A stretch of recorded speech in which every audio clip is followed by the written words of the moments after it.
Presentazione ufficiale oggi dei candidati, Sicilia Futura in campo, ne parliamo con Michele Cimino, deputato uscente che vuole mettere a frutto la sua esperienza per la nuova legislatura. Sì, una bella affermazione di presenza qui questa mattina al Cinema Astor. Abbiamo creato le condizioni di determinare una bella lista per l'Assemblea regionale siciliana. Sicilia Futura è presente in tutte le realtà delle province siciliane con un grande sostegno a Fabrizio Micari. Penso che Agrigento darà anche una risposta forte, perché Agrigento vuole tornare al governo della regione siciliana con la competenza e l'esperienza maturata negli anni. Troppa improvvisazione, troppa incapacità abbiamo vissuto in questi momenti bui di regione siciliana. Penso e ricordo il lavoro che è stato fatto da vicepresidente della regione, che ebbi modo di spendere tutte le risorse europee realizzando la premialità per la nostra regione. Voglio ritornare in prima linea per dare forza alle idee degli agrigentini, alle idee dei siciliani, difendere e proteggere questa nostra terra. L'obiettivo è quello minimo di ognuno che si candida, si gioca una partita, ed è quello di diventare deputato regionale. A prescindere se uno diventa o non diventa deputato regionale, però deve credere in un progetto politico.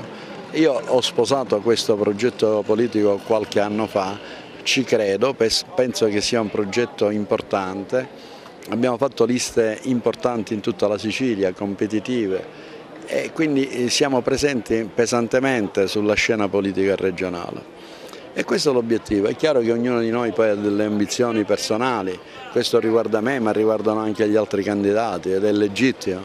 Io penso che bisogna instaurare una sana competizione tra i candidati affinché si prenda un voto più degli altri, e così solo si può fare il risultato. Questo è l'obiettivo elettorale, ma accanto all'obiettivo elettorale vi è anche l'ambizione di governare questa regione. A mio avviso il professore Micari è la persona adatta, l'interprete è adatto per questo progetto. È una persona seria, una persona per bene, ma queste sono doti che magari anche altri candidati hanno, ma soprattutto una persona competente. Gioacchino Nicastro, sindaco di Casteltermine, ha deciso anche lui di scendere in campo per Sicilia Futura.